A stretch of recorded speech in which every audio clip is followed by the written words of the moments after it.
مضمون یہ بیان ہو رہا ہے کہ متقین کی اللہ پاک نے ان آیات میں دو صفات بیان فرمائی ہیں۔ پہلی صفت یہ بیان فرمائی کہ متقین وہ لوگ ہیں جن کے دلوں میں خوف خدا ہوتا ہے، اور دوسری صفت یہ بیان فرمائی کہ ان کے دلوں میں فکر آخرت ہوتا ہے۔ خوف خدا اور فکر آخرت یہ متقین کی دو بنیادی صفات ہیں۔ پھر خوف خدا پر بات ہماری ابھی تک چل رہی ہے، آج انشاءاللہ اس کا آخری دن ہے۔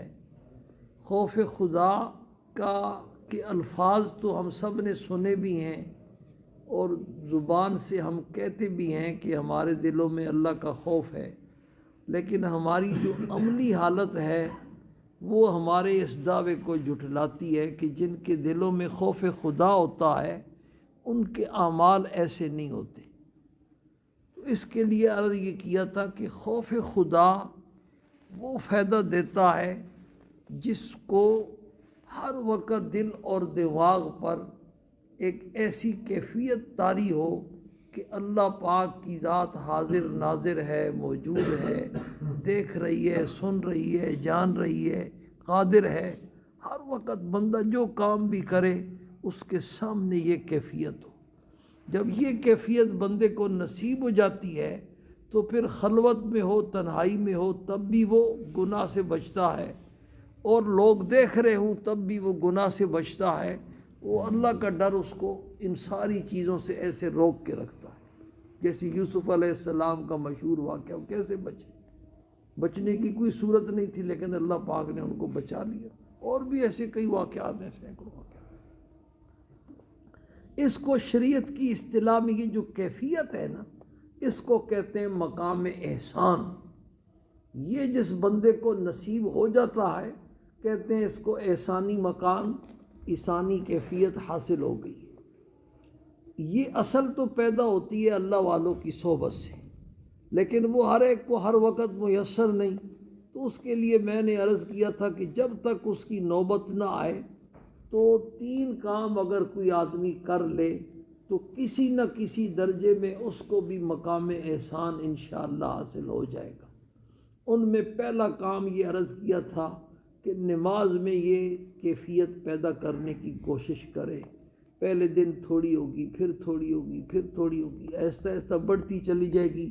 انشاءاللہ ایک دن ایسا آئے گا کہ پوری نماز اس طرح ہو جائے گی۔ اور کئی ایسے لوگ ہیں، ان کی شعیب صاحب جن کا پچھلے ہفتے انتقال ہوا، ان کی نماز آپ میں سے اکثر نے دیکھی کیسی نماز پڑھتے تھے۔ عشاء کے بعد عام طور پر وہ نفل پڑھ رہے ہوتے، عجیب و غریب جیسے ستون کھڑا ہوا۔ تو ایسی کیفیت اللہ کے بندوں کو نصیب ہوتی ہے۔ دوسرا یہ عرض کیا تھا کہ مراقبہ کرنے کی اور سوچنے کی عادت ڈالیں۔ رات کو سونے سے پہلے اور کوئی وقت نہ ملے تو وہ وقت تو فارغ ہوتا ہے، جب آدمی بستر پہ لیٹ جاتا ہے اور کوئی کام نہیں کر سکتا تو تھوڑا سا سوچ لے اپنی قبر آخرت کو، اللہ پاک کو، اللہ کی ذات و صفات کو۔ اس کے لیے بھی تفصیلات عرض کی جا چکی۔ اب تیسرا کام باقی ہے۔ 2 کام بیان ہو چکے ہیں، ایک تو نماز میں یہ کیفیت پیدا کرنے کی کوشش کرنا، اور دوسرا مراقبہ کرنا، سوچنے کی عادت ڈالنا۔ اور تیسرا جو کام ہے نا وہ بڑا اہم کام ہے۔ وہ تیسرا کام یہ ہے کہ کچھ اللہ پاک کا ذکر کرنے کی بھی عادت ڈالیں۔ باقی جتنی عبادات ہیں نا، کسی عبادت کے بارے میں اللہ پاک نے ارشاد نہیں فرمایا کہ تم جو ہے کثرت کے ساتھ نمازیں پڑھو، کثرت کے ساتھ روزے رکھو، کثرت کے ساتھ جو ہے نا یہ کام کرو۔ لیکن ذکر کے بارے میں اللہ پاک نے اپنی کلام پاک میں فرمایا، یا ایھا الذین آمنوا اذکروا اللہ ذکرا کثیرا۔ ذکر کثرت کے ساتھ کرو، اے ایمان والو اللہ پاک کو کثرت کے ساتھ یاد کرو، اور اس کثرت کی کوئی حد نہیں ہے۔ اللہ نے اپنے نیک بندوں کے بارے میں فرمایا، الذین یذکرون اللہ قیاما وقعودا وعلی جنوبہم، کھڑے ہونے کی حالت میں بھی، بیٹھنے کی حالت میں بھی، لیٹنے کی حالت میں بھی، ہر حالت میں بس اللہ پاک ہی کو یاد کرتے رہتے ہیں۔ تو ذکر جو ہے وہ کثرت کے ساتھ کرنے کا اللہ اور اللہ کے پیغمبر نے حکم دیا ہے۔ لیکن نماز کے لیے وضو بھی شرط ہے، جگہ کا پاک ہونا بھی شرط ہے، کپڑوں کا پاک ہونا بھی شرط ہے۔ ذکر کے لیے یہ شرطیں بھی نہیں۔ نماز کے لیے وقت مکروہ بھی ہے، عصر کے بعد نہیں پڑھ سکتے، طلوع اور غروب زوال کے وقت نہیں پڑھ سکتے۔ ذکر کے لیے اس طرح کی بھی کوئی شرطیں نہیں ہیں۔ اور بزرگوں نے لکھا ہے کہ اگر بندہ سوچے نا کہ اللہ پاک نے اپنا پاک نام لینے کی ہمیں کیا کی توفیق عطا فرمائی، اگر اللہ پاک یہ ارشاد فرماتے کہ پہلے اپنی زبان کو صاف کر کے آؤ، پاک صاف ہو کے آؤ، تو پھر میرا نام لے سکتے ہو، ورنہ میرا نام لینے کی تمہیں اجازت نہیں۔ تو ایک بزرگ نے شعر کہا، 1000 بار بشویم دہن را بمشک و گلاب، اگر میں اپنے اس گندے منہ کو 1000 مرتبہ بھی مشک اور گلاب کے ساتھ دھو لوں نا تو ہنوز نامے تو گفتن کمال بے ادبیس، اے اللہ تیری ذات اتنی عظمت والی ہے اور تو اتنی شان والا ہے کہ پھر بھی تیرا نام لینا میں اپنی زبان سے بے ادبی سمجھتا ہوں۔ لیکن اللہ پاک کا کتنا مختصر سا نام، اور ہر آدمی کو لینے کی ہر حال میں اجازت ہے۔ جس حالت میں بندے پر غسل فرض ہوتا ہے نا، ویسے لینا تو نہیں چاہیے، لیکن شرعاً اس کی بھی گنجائش ہے۔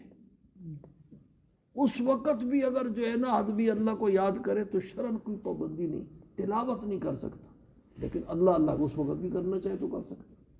تو ذکر پر کوئی قید نہیں، کوئی پابندی نہیں، کوئی دن، کوئی وقت، کوئی چیز متعین نہیں۔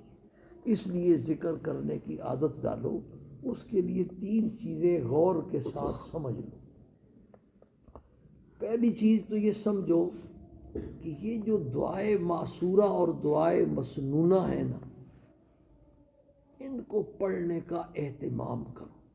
یہ کتابیں ملتی ہیں بھائی، یاد کرو، ایک بھی بندہ یاد کرے نا تو 2-4 دن میں، ہفتے میں یاد ہو جاتی ہے۔ پھر اس کو اپنے معمولات میں شامل کرو۔ اور ان کے بڑے دنیاوی اخروی اتنے فوائد ہیں کہ جتنی پریشانیاں آتی ہیں، کہتے ہیں جنات نے پکڑ لیا، جادو نے پکڑ لیا، یہ سب یہ دعائیں نہ پڑھنے کی وجہ سے۔ حضور صلی اللہ علیہ وسلم کے بارے میں جو احادیث میں آتا ہے، کانا یذکر اللہ علی کل احیان، آپ ہر وقت اللہ کو یاد کرتے تھے۔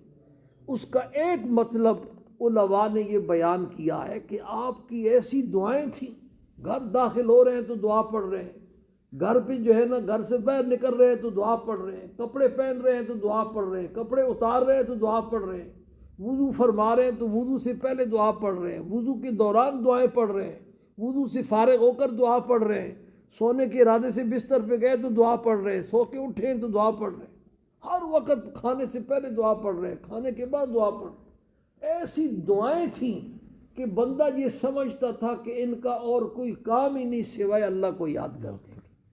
تو ایک تو یہ دعائیں مسنونہ جو ہے نا، ابھی سے ان کو یاد کرنے کی کوشش کریں، اور جب یاد ہوتی جائے اور اس کو اپنے عمل میں لاتے جائیں۔ جو چیز عمل میں آ جاتی ہے نا، وہ پھر بندے کو بھولتی نہیں، اور جب تک وہ پڑھ نہ لے پھر چین بھی نہیں آتا بندے کو۔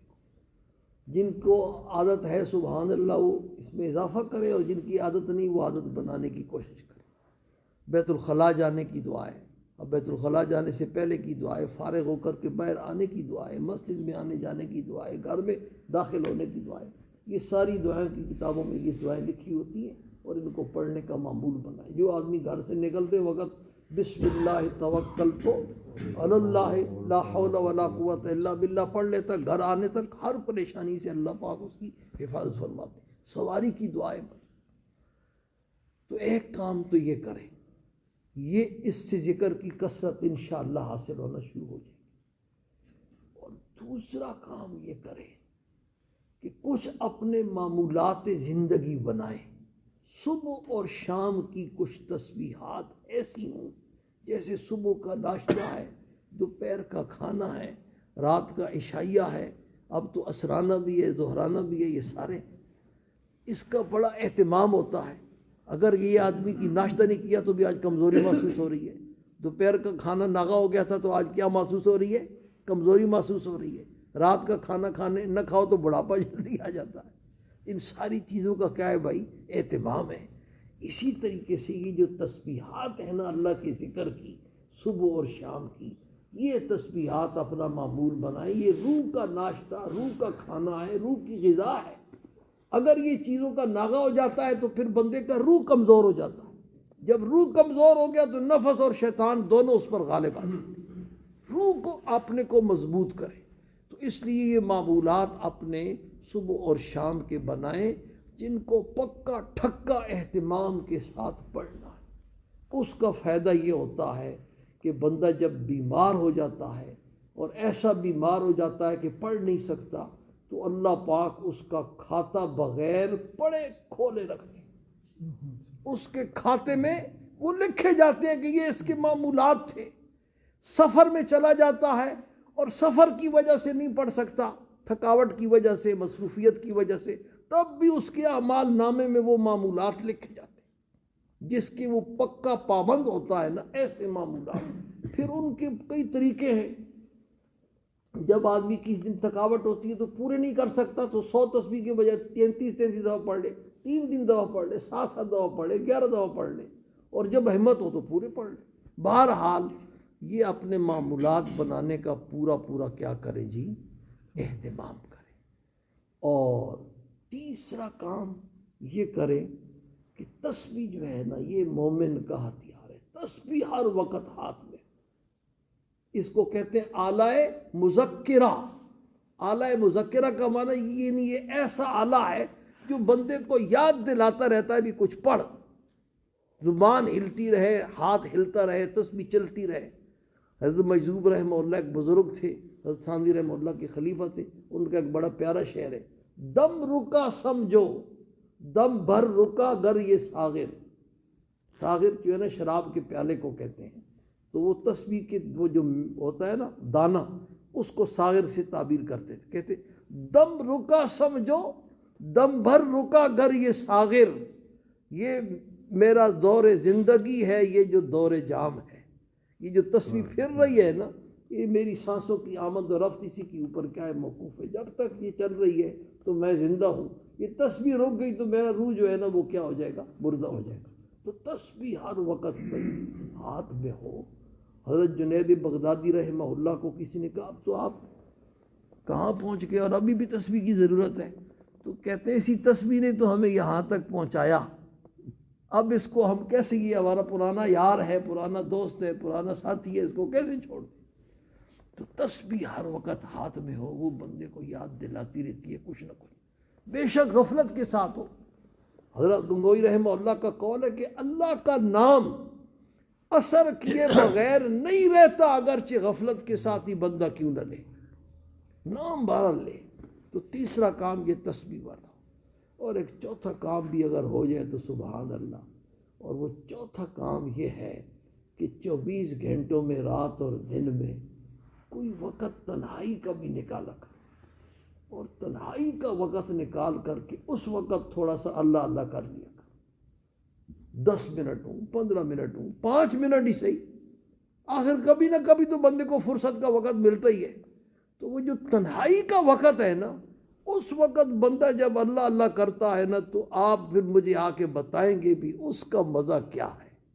یہ جو چلتے پھرتے تسبیح ہے اس کا اپنا مزہ ہے، لیکن وہ جو تنہائی میں جب بندہ ہو یا کیا ہو، خدا ہو، دروازہ بند ہو، کھڑکیاں روشن دان بند ہو، بالکل تنہائی ہو، سناٹا ہو، اس وقت جب بندہ اللہ اللہ کرتا ہے، یہ سارے کام کرنے سے پھر بندے کو اللہ کا کیا نصیب ہوتا ہے؟ دھیان نصیب ہوتا ہے۔